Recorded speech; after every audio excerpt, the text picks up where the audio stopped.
Selamat datang di channel Cik Gentar, jangan lupa subscribe dan klik tombol loncengnya, agar Cik Gentar bisa tumbuh besar dan tidak jadi anak kecil terus, terima kasih. Bab 253. Penculik. Ketika dua kata ini sampai ke telinga Su Guolin, wajahnya langsung pucat. Su Guolin adalah orang yang sangat ambisius. Dia selalu berharap Su Haichao dapat mengambil alih keluarga Su. Sekarang perusahaan ada di tangan Su Yingxia, dia sangat tidak mau. Dia bahkan memikirkan berbagai cara tak tahu malu untuk menghadapinya. Su Yingxia berharap untuk membiarkan Su Yingxia mundur dan Su Haichao mendapatkan kembali kendali atas perusahaan. Tapi semua pikirannya terbatas pada fantasi, dan keberaniannya tidak dapat mendukung ambisinya sama sekali. Sekarang dia mengetahui bahwa Su Haichao telah menculik Su Yingxia, bagaimana mungkin dia tidak takut? Ini adalah masalah masuk penjara. Dia hanya anak yang akan mengakhiri hidupnya. Jika dia dipenjara karena masalah ini, bagaimana dia akan hidup di masa depan? Kamu kentut, jangan fitnah anakku, bagaimana bisa anakku melakukan hal seperti itu, kata Su Guolin emosional. Maukah aku bercanda denganmu tentang hal semacam ini? Han Xian berkata dengan dingin. Kenapa tidak, kamu iri dengan bakat dan kemampuannya Haichao. Untuk wajah putih kecil sepertimu, bahkan berdiri di depannya akan membuatmu merasa malu. Tidak ada yang tidak bisa kamu lakukan, kata Su Guolin, katanya. Ini tidak ada cara untuk mengetahui dari mana kepercayaan itu berasal. Tampaknya di matanya, hanya Su Haichao yang terbaik di dunia. Bakat? Han Xian tersenyum menghina, Su Haichao, pemborosan ini, telah menyeret perusahaan lebih dari sekali. Dia masih memiliki bakat? Mungkinkah bakatnya membuat semua orang menderita bersamanya? Dia hanya idiot. Kata. Idiot membuat Su Guolin marah. Su Haichao melakukan beberapa hal bodoh, tetapi Han Xian tidak memenuhi syarat untuk berkomentar. Kamu idiot, idiot yang makan nasi lunak, kamu tidak memenuhi syarat untuk mengomentari Su Haichao, kata Su Guolin dengan marah. Han Xian tahu bahwa di mata semua orang di keluarga Su, citranya yang tidak berguna sudah tertanam dalam, dan dia tidak ingin mengubah ini di masa lalu. Tidak peduli apa yang Su Guolin pikirkan tentang dia. Apa yang dia butuhkan untuk tahu sekarang apa yang terjadi pada Su Haichao. Aku akan bertanya untuk terakhir kalinya, di mana Su Haichao?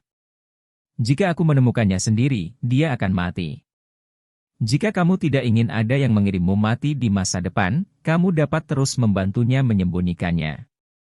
Han Xian berkata dengan mata dingin. Su Guolin masih ingat bahwa pertama kali dia takut pada Han Xian adalah ketika keluarga Su Yingxia tinggal di sebuah rumah tua. Ini adalah pertama kalinya ada masalah dengan kerjasama dengan Ruoshui Real Estate. Dia dan Su Haichao datang ke meminta maaf kepada Su Yingxia secara langsung. Pada hari itu, dia melihat ekspresi yang sama pada Han Xian seperti yang dia lakukan sekarang. Ini sedingin es dan membuat orang bergidik. Kamu berani. Su Guolin tergagap. Apakah kamu ingin mencobanya? Oke, saya akan memberitahu Anda seberapa serius konsekuensinya. Siapkan peti mati untuknya. Setelah Han Xian selesai berbicara, dia berbalik untuk pergi. Su Guolin takut di dalam hatinya, takut Han Xian benar-benar akan melakukan ini, tetapi dia juga berpikir bahwa Han Xian adalah orang yang tidak berguna, bagaimana dia bisa memiliki keberanian untuk membunuh seseorang? Tapi istri Su Guolin tidak ingin kehilangan Su Haichao. Bahkan jika Han Xian benar-benar tidak punya nyali untuk membunuh Su Haichao, jika penculikan itu benar, Su Haichao akan masuk penjara. Dia tidak ingin putranya melakukannya. Menderita. Aku tahu. Ketika Han Xian berjalan ke pintu, istri Su Guolin berkata. Berhenti. Han Xian berbalik untuk menatapnya, dan berkata dengan dingin, saya tidak punya waktu untuk disia-siakan dengan Anda. Jika Anda ingin bermain dengan saya, Su Haichao hanya akan mati lebih buruk. Istri Su Guolin menggelengkan kepalanya berulang kali dan berkata, aku benar-benar tahu, aku punya lokasi ponselnya, jadi aku bisa mencari tahu di mana dia berada. Han Xian berbalik dan berjalan ke istri Su Guolin dan berkata, berikan padaku dengan cepat. Bagi Han Xian, tidak ada yang terjadi. Mampu menemukan Su Yingxia lebih penting daripada menemukan Su Yingxia, dan pada saat yang sama, di Bandara Yuncheng, seorang lelaki tua berambut putih yang tampaknya biasa muncul dengan gaun sederhana. Jika bukan karena sosoknya yang tinggi dan lurus 1,9 meter, mungkin tidak ada yang akan memperhatikan pria tua seperti itu. Orang-orang yang datang dan pergi akan lebih memperhatikannya karena tinggi badannya, dan setelah dilihat lebih dekat, mereka akan menemukan bahwa lelaki tua ini luar biasa dan memiliki aura kuat yang menindas orang, seperti lelaki besar yang pernah berada di puncak. Untuk waktu yang lama, bukan kemarahan dan kesombongan diri, hanya berdiri di sana, dapat memberikan tekanan pada orang. 2 hari yang lalu, lelaki tua ini muncul di Qincheng untuk mengunjungi Han Jun. Kaki Han Jun cacat, dan sekarang dia hanya bisa duduk di kursi roda. Untungnya, setelah Guan Yong melarikan diri dari penjara, dia tidak lagi dipukuli dan ditindas. Ketika dia mengetahui bahwa seseorang mengunjungi penjara, dia mengira itu adalah pertunjukan Han Xian. Mematikan kekuatannya di depannya ketika dia tiba di orang tua itu, Han Jun menangis dengan getir di depan wajahnya. Orang tua ini, yang merupakan pelamar Nangong Qianqiu ketika dia masih muda, bernama Shen Weng, adalah orang yang sangat paranoid. Ketika Nangong Qianqiu menikah dengan keluarga Han, Shen Weng bersumpah untuk tidak menikah seumur hidupnya, dan dia melakukannya. Dia belum pernah bertemu wanita manapun, dan sangat mencintai Nangong Qianqiu. Berita kematian Nangong Qianqiu sangat rahasia. Hanya beberapa keluarga kelas atas di ibu kota yang mendapat berita. Ketika Shen Weng mengetahuinya, dia sangat marah dan ingin merebut kembali Nangong Qianqiu dari Raja Neraka. Dia hanya bisa berpikir tentang hal itu, dan satu-satunya hal yang bisa dia lakukan adalah membalas Nangong Qianqiu. Apakah kamu ingin membalas dendam? Ini adalah kalimat pertama yang dikatakan Shen Weng kepada Han Jun. Han Jun akan memiliki akhir seperti itu. Berkat Han Xian, dia ingin membalas dendam dalam mimpinya.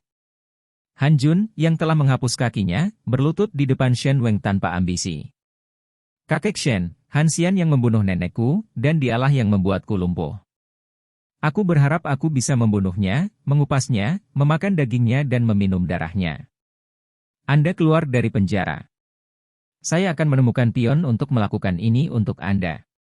Pion, inilah mengapa Shen Weng akan datang ke Yuncheng.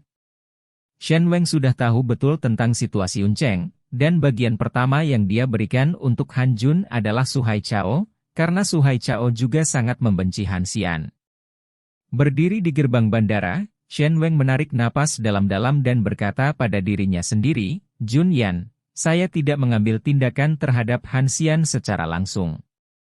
Itu bukan pelanggaran kesepakatan kita.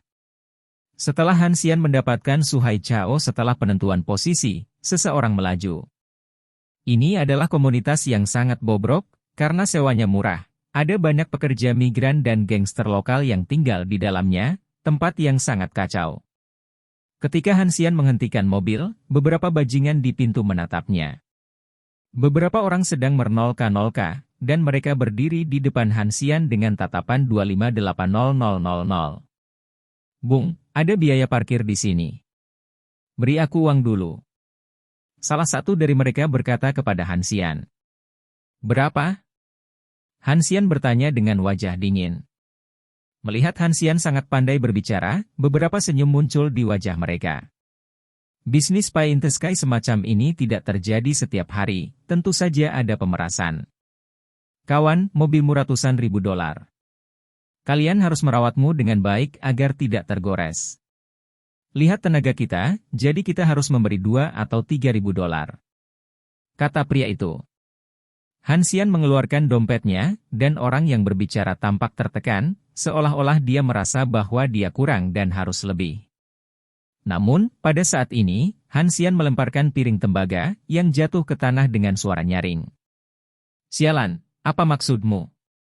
Sialan, kamu memperlakukan kami seperti pengemis. Kan? Kamu ingin mengirim kami pergi untuk 1 dolar. Kuat sekali tinju saudara-saudaramu. Beberapa orang mengangkat lengan baju mereka dan tampak garang. Saya dengan hormat menyarankan Anda, menyingkirlah, kata Han Xian dengan dingin. Sial, kamu sombong di wilayah Laozu. Siapa kamu? Saudara-saudara, telepon saya dan beri saya pelajaran untuk pria berpandangan pendek ini. Jika Anda tidak membayar puluhan ribu dolar hari ini, Anda tidak akan mau pergi.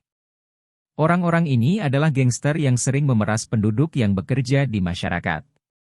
Mereka terbiasa sombong, dan sudah lama tidak ada kecelakaan, jadi mereka memperkuat keberanian mereka. Menurut mereka, di hadapan Hansian, selama dia memberinya pelajaran, dia akan jujur.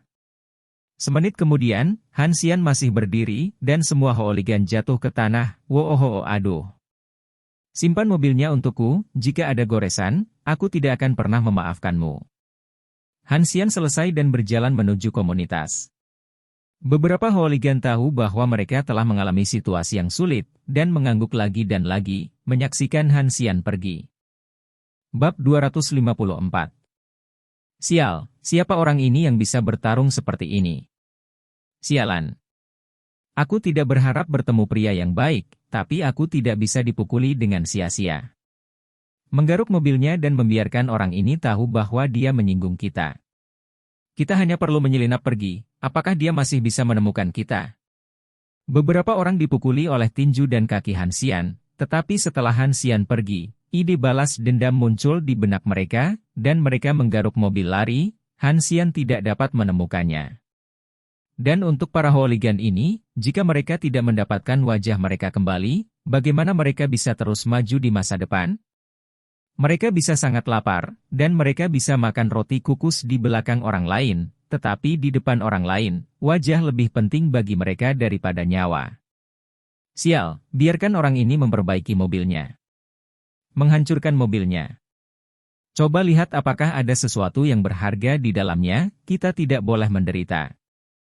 Beberapa orang mengambil batu dan berjalan menuju mobil seharga 3.000 dolar itu. Pergilah. Pada saat ini, lebih dari selusin mobil datang satu demi satu di gerbang komunitas, pintu mobil terbuka, dan ratusan orang muncul, yang membuat kaki beberapa orang menjadi lunak. Ini, apa-apaan ini, kenapa komunitas kita tiba-tiba jadi kesal? Kalau begitu, bukankah itu Lin Yong? Dan Moyang, sial, bahkan Moyang ada di sini. Lin Yong, ketika saya keluar dari mobil, saya melihat beberapa hooligan berdiri di samping mobil Hansian, dan mereka memegang batu di tangan mereka. Zisia hancur, dan dia hanya harus bangun dari tempat tidur. Apa yang kamu lakukan? Lin Yong bertanya dengan dingin saat dia berjalan di depan beberapa orang. Beberapa hooligan sangat ketakutan sehingga mereka menggigil ketika mereka berbicara dengan pria besar seperti Lin Yong. Yong, saudara Yong, kami tidak ada hubungannya, kami tinggal di sini. Ya, kami tinggal di sini. Kakak Yong, jika kamu tidak percaya, tanyakan saja. Kakak Yong, mengapa kamu ada di sini? Apakah ada sesuatu yang besar terjadi di sini? Lin Yong mendengus dingin. Itu tidak ada hubungannya denganmu. Jika kamu ingin memindahkan mobil ini, pikirkan tentang peranmu. Setelah berbicara, Lin Yong berkata kepada orang-orang di belakangnya, jaga baik-baik mobil saudara Xian. Gores, izinkan saya bertanya. Ya. Beberapa hooligan memandang Lin Yong dengan ngeri. 3.000 saudara. Mereka tidak tahu di mana 3.000 bersaudara itu suci. Tetapi mereka tahu bahwa orang yang baru saja mereka hentikan adalah pria besar, dan mereka sebenarnya ingin memeras orang seperti itu. Bajingan ini adalah seseorang yang bahkan Lin Yong harus memanggil kakaknya. Orang yang pemalu, sudah ketakutan dengan kaki yang lemah, duduk di tanah. Setelah Lin Yong pergi, beberapa orang yang tinggal di belakang mengepung mobil Hansian dan tidak mengizinkan siapapun untuk mendekat, seolah-olah mereka melindungi beberapa peninggalan budaya yang penting. Su Haichao awalnya berencana memberi Han 3.003 hari untuk menyiapkan uang. Lagi pula, tidak mudah untuk menghasilkan 1 miliar. Dia harus menjual perusahaan keluarga Su, ditambah pinjaman bank sebelumnya. Tidak pernah berpikir bahwa Hansian akan datang ke pintu begitu cepat. Ketika pintu ditendang terbuka, ketika Su Haichao melihat Hansian berdiri di luar pintu, ekspresinya menegang, bibir dan giginya bergetar. Kenapa kamu di sini? Su Haichao terlalu ketakutan dan tergagap. Ketika Hansian melihat Su Yingxia yang diikat dengan 5 bunga di sudut, Kemarahan di hatinya meledak seketika, dia berjalan ke Su Haichao tanpa mengucapkan sepatah kata pun, menendang sudut, mengangkat kursi, dan menghancurkan Su Haichao berkeping-keping sebelumnya. Henti. Berhenti memukul, jangan pukul.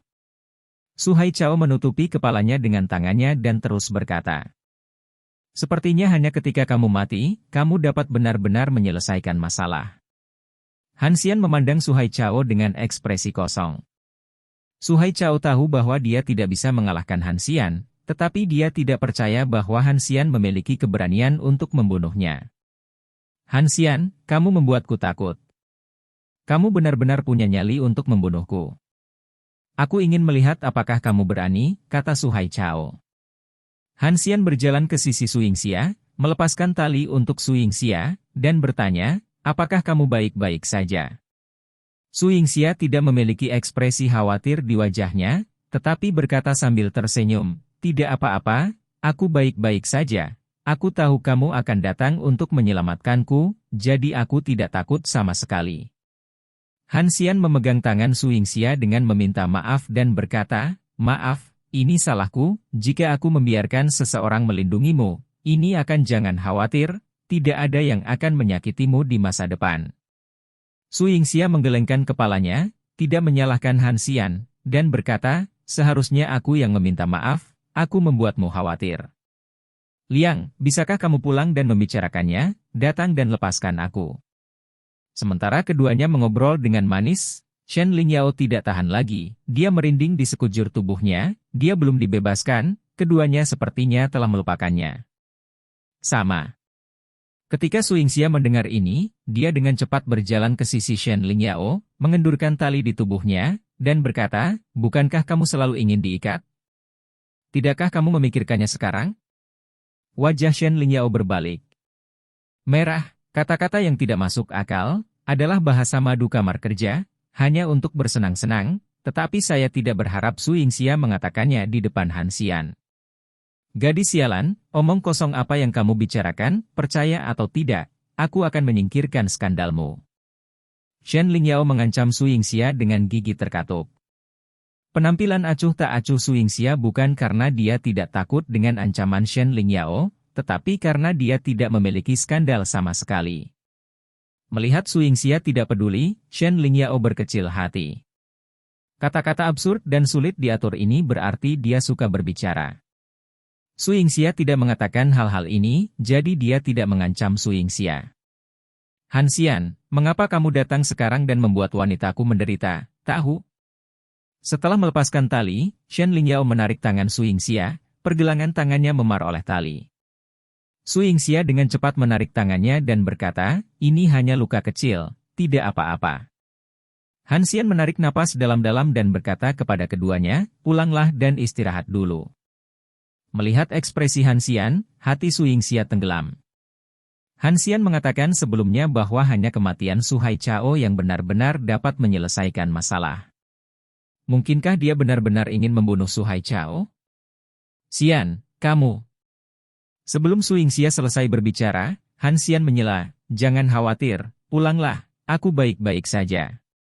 Bagaimana Su Yingxia bisa tenang, jika Han Xian benar-benar membunuh Su Haichao dengan ceroboh? Ini adalah kejahatan, dan Han Xian akan dipenjara karena ini adalah sesuatu yang tidak dapat diterima oleh Su Yingxia.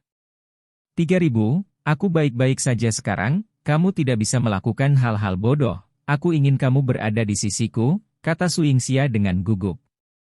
Merasakan perhatian dari Su Yingxia, Han Xian merasa hangat, menyentuh kepala Su Yingxia dan berkata, jangan khawatir, tidak ada yang bisa memisahkan kita. Aku akan selalu berada di sisimu. Shen Lingyao mendengar ini, matanya kabur. Apa jika kata-kata ini diucapkan padanya? Sangat disayangkan bahwa ini ditakdirkan untuk menjadi harapan yang berlebihan. Tidak ada yang bisa mengubah perasaan Han Xian untuk Su Yingxia. Yingxia, ayo pergi dulu, kata Shen Lingyao sambil menarik Su Yingxia. Su Yingxia memandang Han Xian dan menggelengkan kepalanya dengan lembut, seolah menyuruh Han Xian untuk tidak melakukan hal-hal bodoh. Han Xian saling tersenyum, memberitahu Su Yingxia untuk tidak khawatir. Setelah keduanya pergi, Ekspresi Han Xian berubah dari senyum menjadi dingin di ruang pengap di tengah musim panas, sepertinya tiba-tiba menjadi dingin. Han Xian, aku tahu aku tidak bisa mengalahkanmu. Jika kamu laki-laki, kamu bisa membunuhku jika kamu memiliki kemampuan. Apakah kamu berani? Su Haichao tidak pernah mau melepaskan martabatnya di depan Han Xian. Jika Anda tidak dapat berdiri di depan Anda, kualifikasi apa yang Anda miliki untuk menjadi seorang pria? Sekarang kamu tahu, kamu tidak boleh memprovokasi Su Yingxia. Tidak apa-apa untuk mempermalukanku dan menipuku. Jika kamu ingin buang air besar dan kencing di kepalaku, aku hanya akan memperlakukanmu sebagai kutu busuk, tetapi sama sekali tidak mungkin untuk melakukannya. Membuat Su Yingxia menderita. Han Xian berjalan di depan Su Haichao, matanya penuh dengan niat membunuh. Meskipun Su Haichao meningkatkan keberaniannya dan berpikir bahwa Han Xian baru saja memukulinya dan tidak berani membunuhnya, tetapi sekarang menatap langsung ke mata Han Xian, dia menjadi takut. Han Xian, pembunuhan itu melanggar hukum, dan kamu harus masuk penjara. Kamu bahkan mungkin dikuburkan bersamaku. Sudahkah kamu mengetahui konsekuensinya? Kata Su Haichao. Apa? Han Xian mengangkat sudut mulutnya, membuat sketsa senyum sinis, dan berkata, apakah kamu takut? Ini bahkan belum dimulai, kamu takut?